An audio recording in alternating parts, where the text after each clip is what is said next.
7-12 ans. Voilà.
Bon, ma sœur Makiev, bonjour. Bonjour. Donc nous sommes à Marseille, au théâtre de la Criée. Et ce qui m'amène ici personnellement, parce que vous avez décidé de consacrer un événement à la Révolution d'octobre.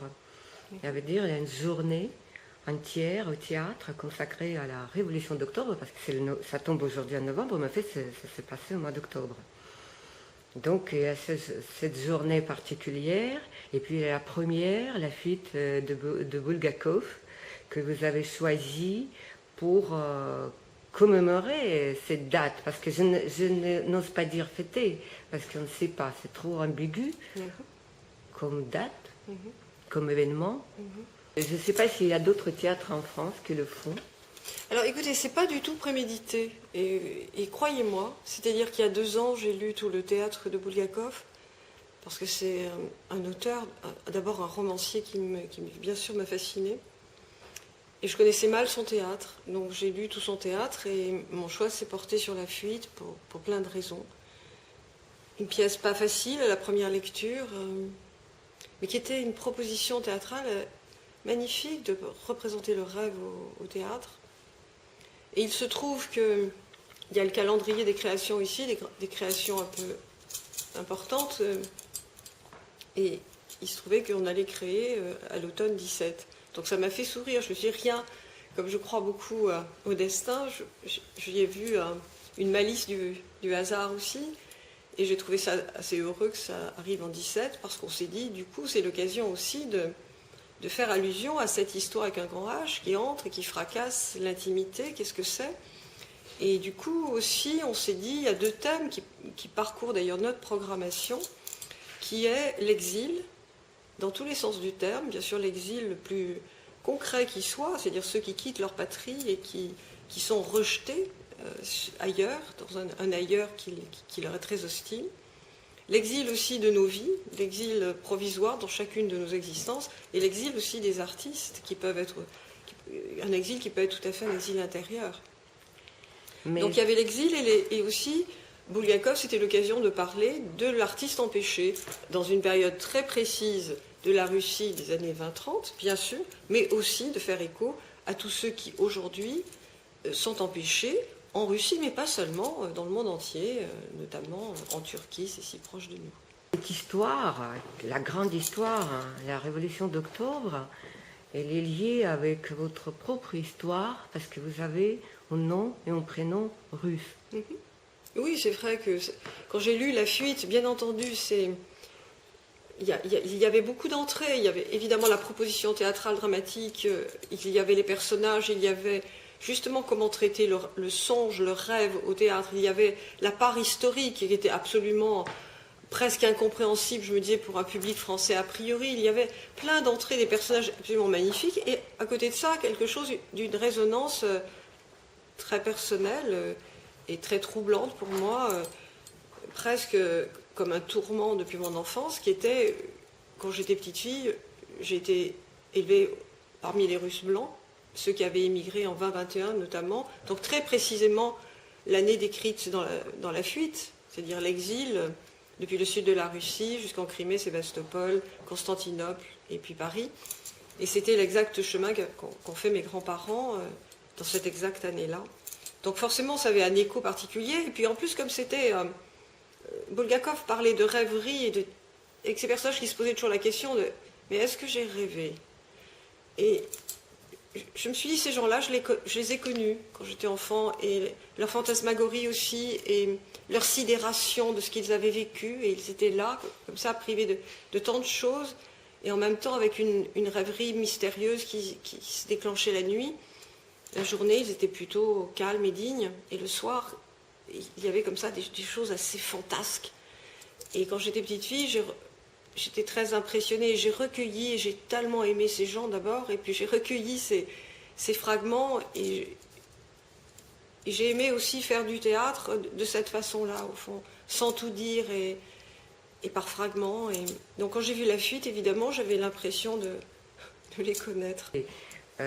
Votre approche, elle est très personnelle parce que vous avez commencé avec vos grands-parents, avec la chambre de vos grands-parents. Il y a une petite fille qui rêve, et au fait, ce sont les songes qu'elle voit elle-même. Et la petite fille qui est sur scène, parce qu'elle est sur scène du théâtre, elle vous ressemble même. Physiquement, en fait, c'est vous qui regardez à travers votre enfance, à travers l'histoire de votre famille, l'histoire de Bulgakov dans La Fuite. Oui, c'est quelque chose à la fois. Enfin, le théâtre nous permet des aveux terribles, de choses à la fois magnifiques et douloureuses qu'on transporte avec soi. Je me suis autorisée à le faire, je me suis vraiment posé la question après, parce que j'avais eu envie tout de suite de faire ça, de pousser la porte du songe, mais je me suis posé la question après en me disant, mais est-ce qu'on a le droit de faire une chose pareille? Et après tout, Bulgakov lui-même, dans ses didascalies, dit « je ». J'ai vu en rêve un monastère, c'est-à-dire qu'il induit un regard distancé, il induit la prise de parole comme ça, d'un jeu qui est là, comme ça, présent à chaque début de songe.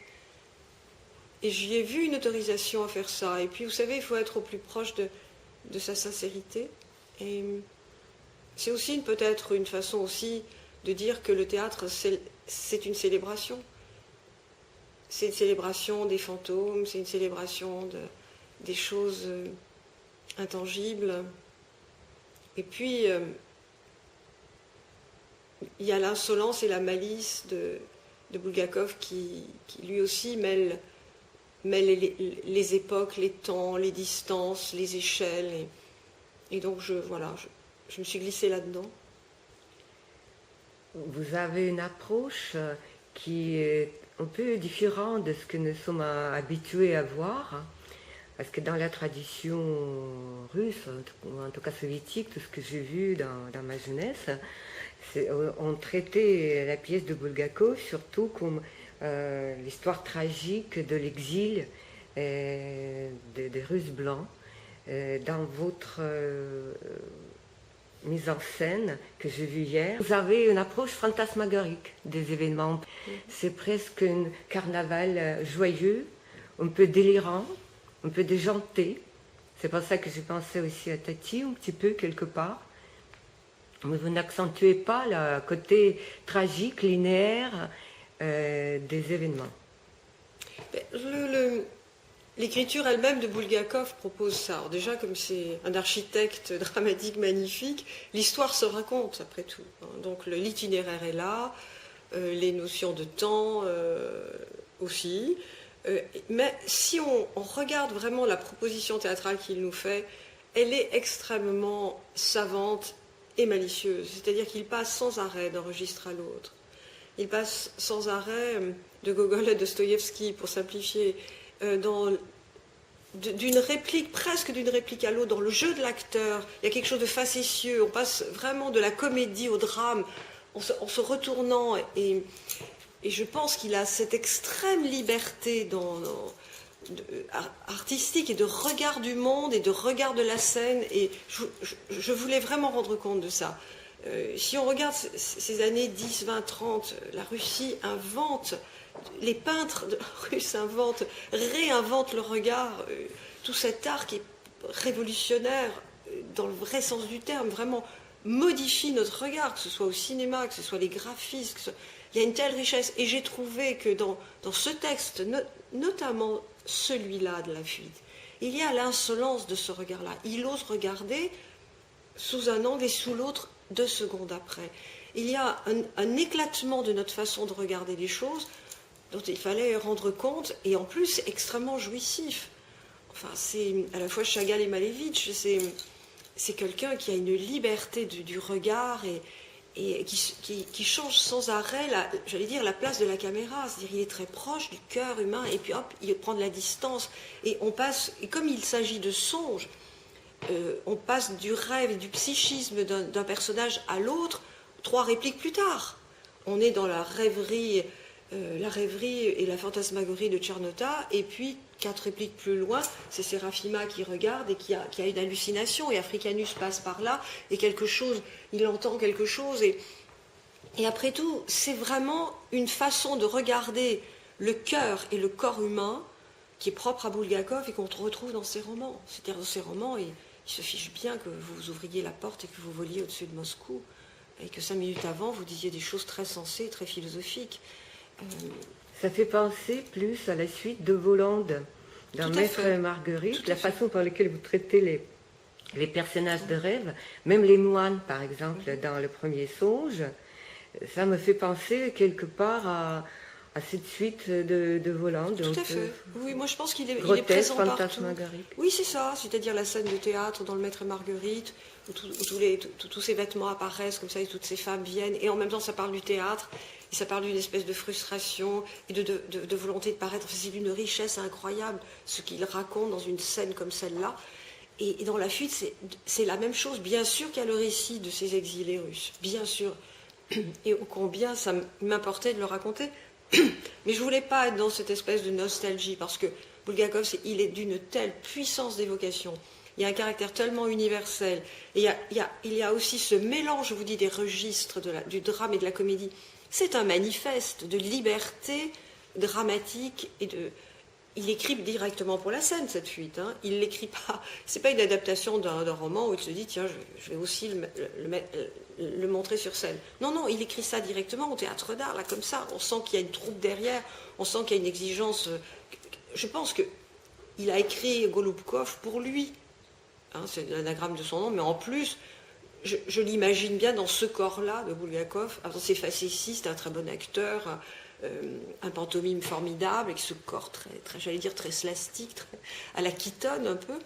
Et je l'imagine comme ça, et je pense qu'il y a aussi une grande modernité, et c'est tout ce que j'aime, et c'est pour ça que j'ai tant aimé cette pièce, c'est qu'il y a la place pour ce théâtre-là, ce théâtre du corps, ce théâtre du geste, ce théâtre de la rêverie, et tout n'est pas dans le texte. Le texte, c'est un prétexte à faire du théâtre. Et voilà, bien sûr que nous sommes nourris quand on aborde La Fuite, on est nourri évidemment du romancier, mais aussi de celui qui écrit des essais, mais aussi de celui qui écrit des lettres au gouvernement, mais de cet artiste dans une espèce de radicalité et de candeur à la fois. Et le personnage de Golubkov, c'est ça, c'est à la fois...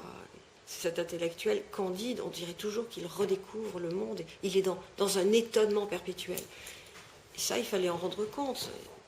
Il y avait un autre aspect dont on n'a pas pensé avant, en tout cas moi je ne savais pas, comme dans Cabale de Devaux, comme dans La vie de Monsieur de Molière, comme dans Maître et Marguerite, aussi Bulgakov, il parle de lui-même. Et quand on voit les scènes de Golubkov avec la police secrète, quand on le menace, etc., donc ça surgit d'un coup que c'est aussi la pièce sur la pression exercée par le pouvoir, parce que la pièce est terminée en 1937, par le pouvoir soviétique sur l'artiste, donc qui se retrouve quelque part obligé de choisir, signer une lettre qui va qui pousse à la mort la personne qu'il veut sauver. Si on pousse la métaphore, Séraphima serait la Russie avec son ambiguïté, son ambivalence, sa beauté. On ne sait pas, elle dit camarade, on ne sait pas, au fond, Korzoukine se débarrasse d'elle, mais est-ce qu'elle n'a pas un peu fricoté avec les révolutionnaires? Elle est très ambiguë, elle est sublime, et lui, il veut sauver la Russie et la rendre à son mari. Enfin, je veux dire, c'est absurde quand on aime une femme.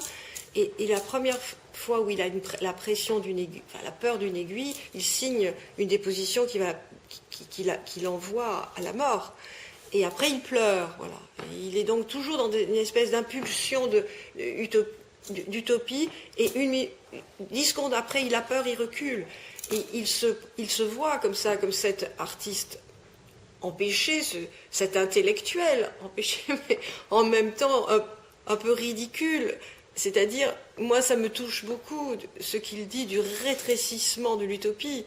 C'est-à-dire qu'on peut arriver avec, et d'ailleurs on arrive dans les répétitions de théâtre, etc., il y a toujours un rétrécissement entre ce que l'on a dans la tête et ce que l'on va produire. Et dans ses idéaux et ce que l'on va produire. Et aussi, je voulais vraiment parler de ça, de la brutalité, au fond. La brutalité qui est faite aux êtres, la brutalité qui est faite aux êtres entre eux quand les valeurs explosent, disparaissent, la brutalité qui est faite, bien sûr, entre le pouvoir et surtout pas le grand pouvoir, le petit pouvoir, la transmission. Parce qu'en fait, Sitihi veut cette déposition, c'est parce qu'il veut la vendre, c'est du petit commerce. Et que très souvent, les usines à trahison, l'utilisation des idéaux, c'est ce que montre Bulgakov, ça n'est jamais qu'un petit commerce. Le grand commerce des fourrures pour Korzoukine, le petit commerce de Tiki, qui va négocier la déposition, que Korzoukine rachète la déposition pour se blanchir. Donc c'est du... Voilà. Et on sent aussi l'immense déception de cette humanité, et en même temps un attachement profond pour ces êtres. C'est-à-dire, il se penche vraiment vers des êtres défaits, vaincus, atteints, malades. C'est un médecin, donc ça l'intéresse, la fièvre. Ça l'intéresse ce qu'on dit quand on a le typhus et qu'on délire. Le dédoublement de la personnalité du Khloudov, ça l'intéresse. Les maladies de peau de Charnota qui parlent des poux et des punaises, le fait qu'il se gratte et que c'est qu'être à Constantinople avec plein de parasites, c'est terrible. Cette atteinte à la dignité par le corps aussi. C'est très, très, très puissant ce qu'il nous dit. Il y a une autre chose qui m'a paru très intéressante, c'est la façon par laquelle vous traitez le rôle de Khloudov. Magnifique rôle. Khloudov. Et magnifique acteur, Geoffroy Rondeau. Eh bien, magnifique acteur, parce que hier, quand je l'avais vu, parce qu'il est tellement puissant qu'on le reconnaît tout de suite, j'ai dit, mais c'est Ivan Karamazov. Parce que je l'avais vu l'année dernière donc, dans le spectacle qui a été monté à Avignon par Jean Bellorini, donc le jeu Ivan Karamazov. Et il y a une façon très, très particulière, je dirais que c'est une farceur tragique. Oui. Oui. Donc c'est exactement ça. Et Khloudov, c'est ça. Khloudov, c'est quelqu'un qui... Bulgakov utilise sa maladie, ce côté morphinomane ou cocaïnomane. Donc moi j'ai choisi la morphine parce que évidemment c'est une allusion à Bulgakov lui-même qui le décrit tellement bien dans Morphine, ce qu'on ressent. Mais oui, par la folie, il est à la fois clownesque et en même temps il a le pouvoir absolu de la vie et de la mort. Et en même temps il est démuni. Il est démuni face à ce qui lui arrive.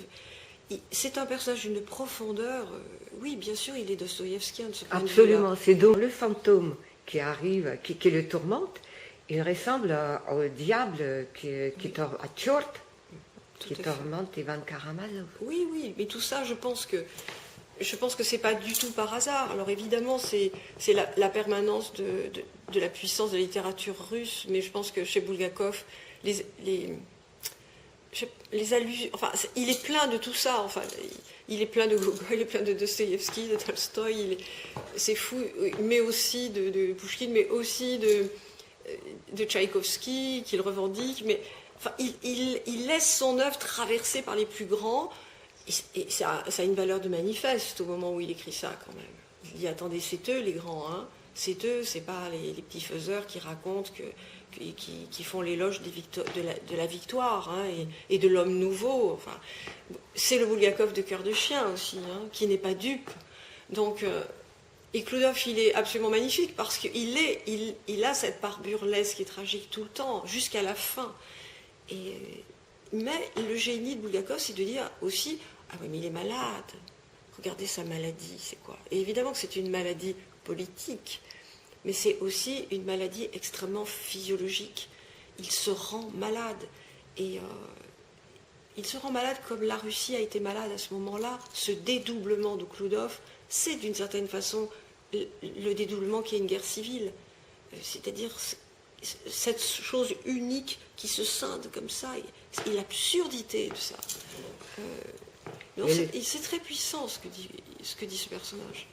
Tchernotta, donc un autre personnage emblématique de cette pièce, eh bien, vous le traitez d'une manière aussi inattendue, parce qu'au début, donc dans les premiers songes, il est presque personnage de Perrette, et puis il devient vraiment plus, si vous voulez, plus profond, oui, plus tragique, bien sûr, dans les scènes d'exil. Bien sûr. Mais Tchernotta, c'est un personnage absolument magnifique, mais quand même, Bulgakov s'amuse beaucoup, parce que Tchernotta, qui est un général, commence caché sous un édredon au fond d'une chapelle. C'est quand même pas grandiose. Il se planque. Donc, c'est une scène de comédie, en fait. Il y a quelque chose... Alors, on peut dire c'est la métamorphose, et avec une espèce de grandeur, mais il sort quand même sous un édredon, avec de faux papiers, franchement, et papiers d'une femme, et il fait mine d'accoucher sous un banc. Ça raconte quand même à quoi il est réduit. Pour quelqu'un qui doit défendre une armée, c'est assez cocasse, on dira. Donc, mais j'aime beaucoup ça, j'aime beaucoup ce théâtre où il y a cette surprise du personnage, l'évolution de ce personnage qui est là, caché sous une fausse identité, sous un édredon misérable, et qui explose. Et après, il est d'une humanité absolue, celui-là. Justement, il parle des punaises, il parle des poux, il apprend que sa femme se prostitue. Il est un héros, mais tout s'est effondré. Il est fatigué, il est un vieux chien. Et l'acteur Vincent Winterhalter est magnifique parce qu'il dit ça. Il a un visage qui se transforme au fur et à mesure du spectacle. On lui enlève sa perruque d'ailleurs, et il est un peu déplumé, il est extrêmement touchant. Il n'a même plus l'énergie à la fin de faire face au destin. Il cherche un mégot. Un général qui cherche un mégot à Constantinople. Moi, c'est des récits comme ça qui m'ont absolument bouleversée dans mon enfance.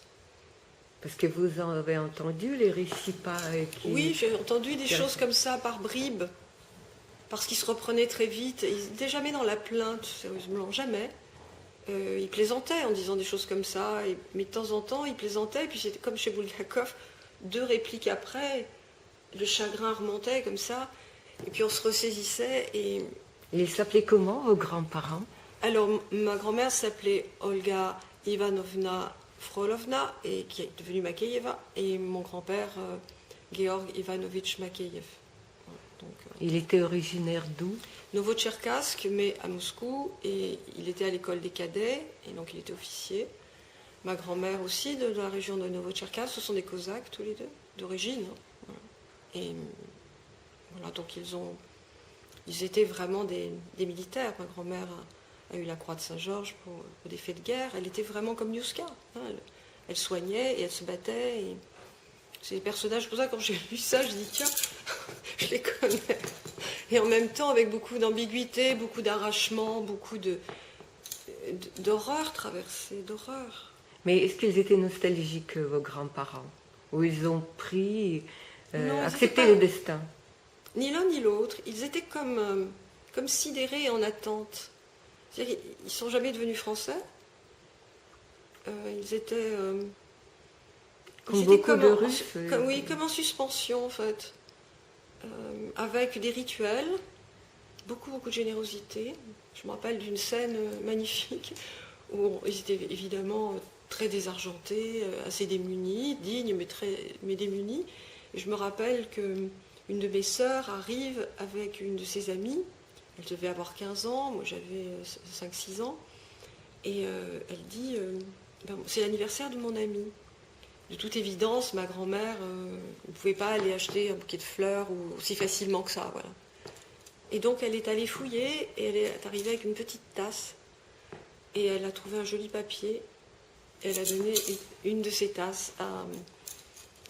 Et il y avait quelque chose comme ça, moi, pour mes 7 ans, ma grand-mère m'a donné dans une boîte très plate, en carton. On habitait Lyon à l'époque. Et elle savait que, je ne sais pas ce qu'elle savait de moi, mais elle avait compris des choses. Et elle était allée chez les soyeux. Il y avait des échantillons, vous savez, ils faisaient des échantillons de couleurs de soie. Et comme elle était dame de compagnie d'une dame qui possédait qui était une dame soyeuse à Lyon, dans un appartement très noir, comme ça, elle a dû récupérer des bandes de soie et elle avait mis ses couleurs sublimes et ses tissus sublimes dans une boîte plate qu'elle m'a donnée pour mon anniversaire. Je les ai gardés très très longtemps, puis je les ai perdus dans un déménagement parce que mes parents déménageaient tout le temps. Mais c'est un objet initial, vous voyez, donc et je commence tous les spectacles par des bouts de tissu, tout le temps. Et ce spectacle-là, La Fuite, vous avez commencé par la reconstruction de la chambre, d'un salon, chambre de vos grands-parents, et l'action passe de là. Donc, et là aussi le perroquet. Est-ce qu'il avait un perroquet chez vos grands-parents? Et puis il a une petite fille qui surgit et qui suit tous les spectacles. Et oui, elle passe la porte du rêve et après, au fond, elle entend, elle reçoit ces fragments de choses. De toute évidence, elle ne comprend pas tout, mais elle ressent tout et elle en fait, elle va en faire une rêverie personnelle. Chez mes grands-parents, il y avait beaucoup de boîtes vides, il y avait, oui, des tissus un peu comme sur le sofa. Il y avait plusieurs nappes les unes sur les autres, des châles qui servaient de nappes et des nappes qui servaient de châles. Il y avait des choses un peu mystérieuses, un coffre dans la chambre de mon grand-père, un appentis où il allait écrire des poèmes mystiques, où je ne suis montée que 2 fois, il m'a autorisé à monter 2 fois. Il y avait des choses étonnantes, ma grand-mère brodait. C'était très très simple à la fois et très ritualisé. Et le soir, chez les Cosaques, on ne fume pas, hein, ça ne se fait pas. Mais la nuit, elle défaisait ses cheveux, elle avait sa chambre à elle, bien sûr, et elle allait fumer une cigarette dans sa chambre en marchant. Et je voyais une femme libre aussi. Donc il y a des impressions très fortes. Après, les animaux empaillés, moi je vis avec, j'en mets dans tous les spectacles. C'est une présence-absence qui m'accompagne. Je trouve que ça répond beaucoup à ce conte aussi qu'est La Fuite. Et puis, je l'ai donné à Kludov Slotchov, et après, il n'y a pas très longtemps, il y a peut-être un mois, alors que des gens répétaient avec ces oiseaux, j'ai appris qu'il vivait entouré d'animaux aussi, et notamment des oiseaux. On m'a envoyé un petit texte là-dessus. Donc, voilà, c'est des correspondances intéressantes. Je crois que les fantômes nous soufflent des choses à l'oreille sans qu'on le sache.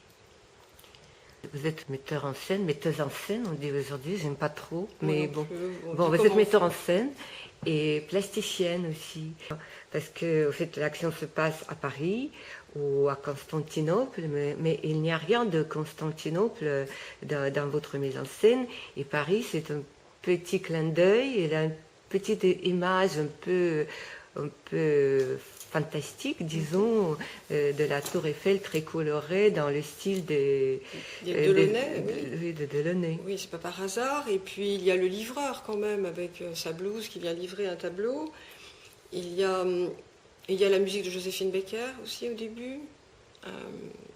Mais vous n'avez pas reconstruit, par exemple, il n'y a rien de Constantinople, il n'y a pas de cette ambiance qui est quand même quelque part évoquée dans la pièce de Bulgakov. Pourquoi? Parce que c'est un rêve, parce que c'est quelque chose... Au fond, alors ça c'est vraiment ma propre projection. Quand j'ai lu Constantinople, je me suis dit, je vais pas faire des minarets. Donc dans la bande son, il y a quelque chose, hein, il y a quelque chose de chaud, quelque chose de l'atmosphère un peu lourde de cette ville, de ces villes, etc. Ça c'est présent et je pense qu'on le ressent. Mais après, c'est très, oui, c'est très plastique. Et j'ai imaginé cette fête foraine comme ça, c'est-à-dire, après tout, comme des touches de couleurs, des choses un peu évanescentes. Oui, c'est vraiment une rêverie. Et je pense que quand on lit même les didascalies sublimes de Bulgakov, elles sont extrêmement littéraires, elles ne sont pas du tout pratiques. Je veux dire, qu'est-ce que vous voulez en faire au théâtre? Pas grand-chose.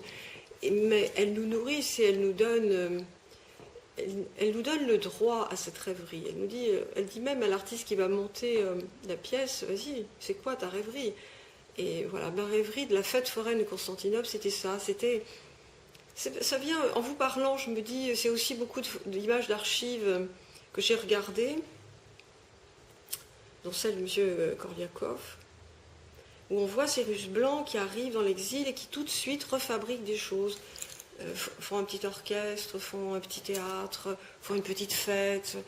Et donc j'imaginais ces gens à Constantinople qui arrivent et qui se font une fête foraine avec rien en fait, avec des objets fantomatiques, mais avec le bleu, un bleu très russe. Et voilà, donc c'est une pure rêverie. Il y a une place très particulière que vous accordez dans vos spectacles à la musique. Il y a un petit orchestre, il y a même des chanteurs dans La Fuite. Bien sûr, la musique et le son, parce que je travaille avec Sébastien Trouvé. Alors il y a une bande son très travaillée qui est aussi composée de musique, mais aussi beaucoup de bruit et de choses très importantes dramaturgiquement. Et puis il y a les voix des acteurs aussi et des chanteurs, parce que Thomas Maurice est ténor aussi. Je crois que Bulgakov nous autorise à des étonnements incroyables quand on lit ses romans, quand on lit ses pièces. Tout est possible, il y a toute forme de sublimation, de fantaisie, d'excentricité, mais toujours assez dans un certain registre d'élégance quand même. Moi, Bulgakov, je l'entends vraiment comme un artiste extrêmement élégant. Donc Golovan est interprété par Émilie Pictet, qui est une soprane lyrique magnifique, une jeune femme très belle, voilà, qui joue Golovan. Et sans plus, c'est tout. Voilà, c'est un rêve où Golovan est cette femme très belle qui chante si bien. Et Kloudov trouve ça tout à fait, avec la voix de Kloudov, le personnage de Kloudov, c'est une chose qui plastiquement marche très bien. Qui introduit aussi une forme d'étrangeté, de bonheur aussi, parce que c'est tellement beau cette voix. En plus, ce changement de genre, voilà, je le trouvais très, très heureux. Il s'est proposé assez vite. C'est important cette part plastique aussi, parce que pour moi le théâtre, évidemment que parle beaucoup à l'intelligence, au savoir, mais avant toute chose à la sensibilité. Et moi, j'imagine toujours une spectatrice ou un spectateur qui pousserait, qui se tromperait de porte, qui entrerait dans le théâtre, qui s'assierait et qui ne comprendrait même pas ce qui est dit. Je voudrais qu'en sortant, il ou elle puisse se dire « Ah mais j'ai ressenti des choses, j'ai fait un voyage, j'ai compris des choses, j'ai senti des choses, j'ai vu de l'humanité, j'ai vu des couleurs, j'ai vu... Voilà. » Ça m'importe beaucoup, ça, tout ce qui n'en passe pas par le texte aussi.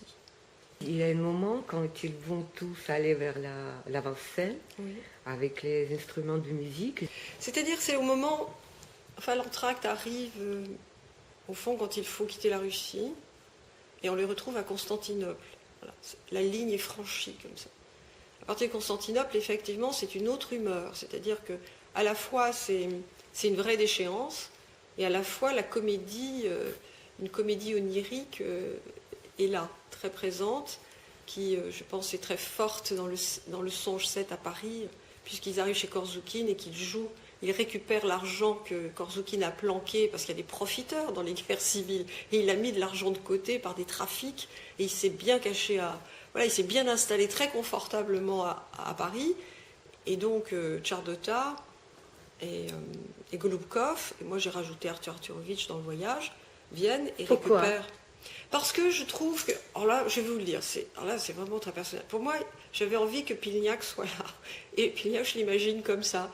Et j'adore ces artistes, tels que je les imagine. Boris qu'on voit, Cyrulnik. oui, et qu'on voit aussi dans les films d'Albatros. Vraiment, ces personnages du cinéma muet magnifiques qui arrivent directement de la scène, que j'imagine être la scène satirique de Moscou, que je ne connais pas.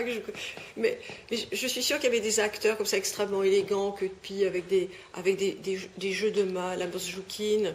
Donc je voulais qu'il soit du voyage comme ça, parce que je trouvais que Bulgakov l'abandonnait trop vite, ce personnage magnifique. Donc voilà, il est du voyage, ils arrivent et puis ils vont voilà, une scène vraiment de vaudeville, là pour le coup, dans le rythme, dans l'énergie. Mais Wrangel, lui aussi, c'est un personnage de vaudeville presque. Ah oui, Wrangel, alors oui, Parce qu'il est joué par une femme. Oui, par une femme-homme. C'est une actrice magnifique, Caril El-Kechi. Elle a joué la bonne âme du Szechuan. J'ai regardé des milliers et des milliers d'images d'archives, vous pensez bien, plus les photos personnelles, plus j'ai vu beaucoup de choses.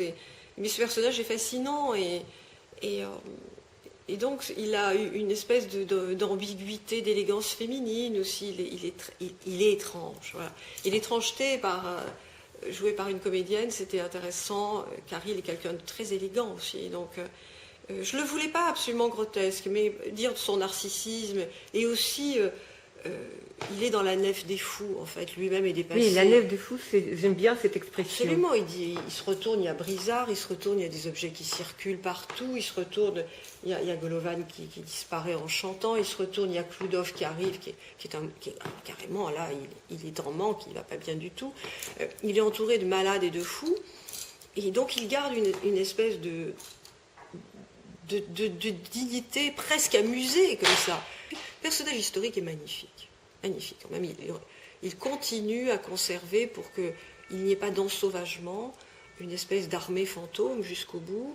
Et il va accompagner les exilés jusqu'au bout aussi avec sa femme. Ce sont des personnages que j'aime infiniment, avec cette élégance étonnée. Voilà, le monde s'est effondré derrière nous, le palais est dévasté, et en même temps, on garde le temps d'enfiler ses gants, de fumer une cigarette. Et j'aimais bien qu'il soit dans ce rythme-là par rapport aux autres.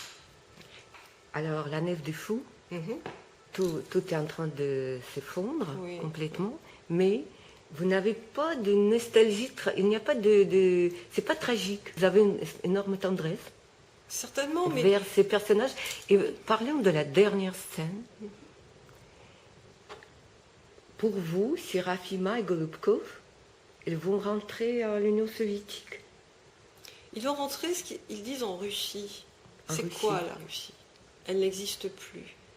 Mais c'est la rêverie de beaucoup de Russes blancs qui disaient on rentrera en Russie. Et donc là, on rejoint l'absolu rêve. De la Russie éternelle. Mais oui, voilà. Et en fait... on peut aussi entendre ceux qui y sont vraiment retournés, qui sont tombés dans la gueule du loup. On a tous lu ce qu'il était advenu d'eux, la brutalité avec laquelle, et le mensonge qui s'est refermé sur eux. Mais je crois qu'il faut rester dans la force et la puissance du rêve. On va rentrer en Russie. Leur vie va décider pour eux. On ne sait pas ce qui va advenir d'eux. Et je pense que cette attente de cette Russie-là, c'est magnifique, comme de la même façon, ils disent, est-ce qu'on a rêvé? Mais non, c'est qu'un rêve, tout ça. Et ça se termine par un tango, dans lequel il y a une danse fantomatique et tendre, quand tous les personnages disparaissent en dansant. Est-ce que vous pouvez parler un peu de cette séquence? Oui, moi j'ai adapté ce son jubilé. Je voulais pas qu'il soit réexplicatif et qu'ils n'arrêtent pas de se dire au revoir. Je voulais vraiment que l'équivalent de cette suspension, de cette dispersion, au fond, de cette dispersion quand même tragique, même si elle est gracieuse, elle est tragique, cette dispersion soit par les corps. Et donc la meilleure façon, je crois que la danse a ça de supérieur au théâtre de temps à autre, c'est qu'elle exprime les choses, on n'a pas besoin de mots. Et je voulais que tous les personnages qui sont vraiment des caractères reviennent comme au début du spectacle et s'entrecroisent. Et comme c'est des souvenirs comme ça qui reviennent, qui sont entre eux, parce que la danse, c'est aussi ce qu'il y a entre deux corps. Voilà, les choses sont là et c'est cette grande dispersion, au fond, cette course de cafards. C'est ces personnages. C'est Angelin Preljocaj qui a chorégraphié. C'est Angelin Preljocaj avec son assistant Guillaume Siard qui ont eu cette générosité de venir nous aider à inventer cette dernière séquence. Et on a vraiment l'impression que c'est les fantômes qui s'en vont Tout à avec fait. cette danse. Mais comme les souvenirs, ces personnages-là deviennent des souvenirs. Mais déjà, quand Bulgakov écrit, ce sont déjà des souvenirs. Hein, il écrit ça quelques années après. Donc, en 28, peu de temps après, jusqu'en 37. Mais c'est déjà des souvenirs. Ces personnages-là sont déjà en suspension dans nos esprits, dans nos rêves, Et chez les Russes blancs, pour revenir à eux, parce que c'est aussi une façon de les célébrer, ceux-là qu'on a oubliés, c'était vraiment des personnages absolument magnifiques, d'un autre temps, d'une autre époque, complètement décalés, déclassés, et comme en suspension. Ils ont eu pour moi une force poétique incroyable. Il y a une petite bizarrerie quand même pour moi dans votre spectacle, parce qu'il y a un des leitmotifs, parce qu'on a parlé de Tous les musique. Russes me disent ça. Et là, Tchebourrasque, il chante Tchebourrasque, et Tchebourasque, c'est une chanson des enfants, fort sympathique, mais chanson soviétique. C'est une chanson soviétique. C'est une chanson soviétique dont je suis tombée amoureuse dès que je l'ai entendue. Petite Non. Non, il n'y a pas si longtemps que ça, et qui est un lien avec plusieurs personnes, et dont les paroles m'ont bouleversée. Je trouvais que dire ça à des enfants, c'était formidable. Et j'y ai vu... moi, j'y entends quelque chose d'assez éternel, pour le coup. Bien sûr que c'est là, dans cette Russie soviétique, mais il me semble que cette mélodie vient de très très loin, et qu'elle est permanente, et qu'elle... je ne voulais pas justement de rupture, et je ne voulais pas de manichéisme. Parce qu'elle revient plusieurs fois. Elle est importante, cette mélodie, pour vous. Mais bien sûr, elle est très importante, et... C'est votre touche personnelle, c'est votre... Oui, mais oui, moi j'avais... De la petite fille que vous étiez, et cette enfance que vous avez gardée en vous. Certainement, c'est tout ça, et puis c'est aussi une fantaisie, c'est aussi... Mais j'aime profondément ce que transporte cette chanson, ce qu'elle dit, et la façon dont elle le dit à l'enfance. Oui, ça fait le lien avec l'enfance, mais cette enfance, elle est très grave, et ce que dit Krakadil, c'est très profond. C'est très la vie qui passe comme un exil, comme ça. Le train s'en va, vers quoi on court? Après tout, toute vie est un exil aussi, de ce point de vue-là.